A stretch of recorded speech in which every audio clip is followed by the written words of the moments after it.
حضرت ابراہیم بہت بڑے مہمان نواز تھے. ایک دفعہ ڈھیروں مہمان آ گئے اور کھانے کو کوئی چیز نہیں. حضرت سارہ اور جناب ہاجرہ دونوں اس وقت موجود تھیں. وہ کہنے لگی ابراہیم بہت سارے مہمان آ گئے تو کیا کریں؟ جناب سارہ کہنے لگی کس طرح کر کے ان کی مہمان نوازی کرنی؟ اور حالات یہ ہیں کہ قحط پڑا ہوا ہے مصر میں، دور دراز علاقوں میں. تو حضرت ابراہیم کہنے لگے یہ اللہ کے مہمان ہیں اور ہمیں رب کریم کا بندہ سمجھ کے آ گئے ہیں، اللہ ہی بندوبست کرے گا. فرمانے لگے میرا مصر میں ایک دوست ہے، وہ قحط کے دنوں میں غلہ جمع کر لیتا ہے، میں اس کی طرف پیغام بھیجتا ہوں، مجھے امید ہے وہاں سے غلہ ملے گا. 2-3-5 اونٹ والے غلام بلائے اور ان کو کہا کہ جاؤ غلہ لے آؤ مصر کے دوست سے. وہ لوگ کہتے ہیں ہم غلہ لینے گئے.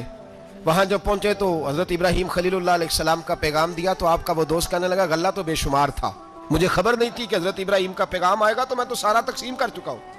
لوگ لے گئے، اب تو کوئی شے نہیں. اب وہ خالی آ گئے 5 کے 5 اونٹ. جب خالی آئے تو حضرت ابراہیم کی حویلی کی دیواریں چھوٹی چھوٹی تھیں.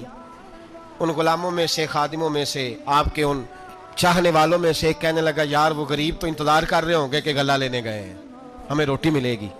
چھوٹی چھوٹی دیواریں ہیں، وہ جب دیکھیں گے نا خالی آ گئے تو انہیں تکلیف ہوگی. اس طرح کرو بوریوں میں ریت بھر لیتے ہیں، ریت بھر کے لے جاتے ہیں، بعد میں اندر رکھ کے انہیں سمجھا بہلا لیں گے یا حضرت ابراہیم کو بتائیں گے، وہ خود ہی ان لوگوں کی دل جوئی فرمائیں گے. اب غلہ کی جگہ ریت بھر کے اونٹوں پہ رکھ کے لائی گئی.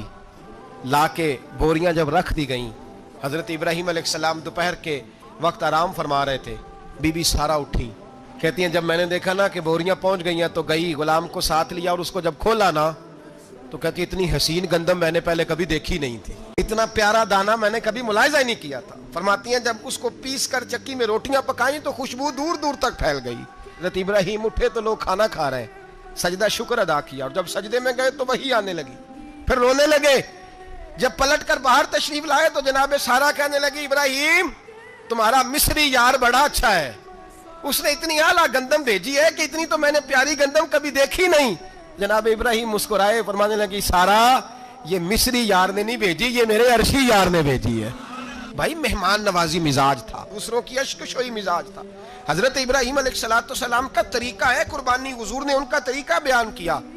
اگر سال کے بعد قربانی دینا ان کا طریقہ ہے تو سارا سال غریبوں کو روٹی دینا بھی حضرت ابراہیم کا طریقہ ہے. سارا سال غریب کی نوکری کرنا یہ بھی حضرت ابراہیم کا طریقہ ہے.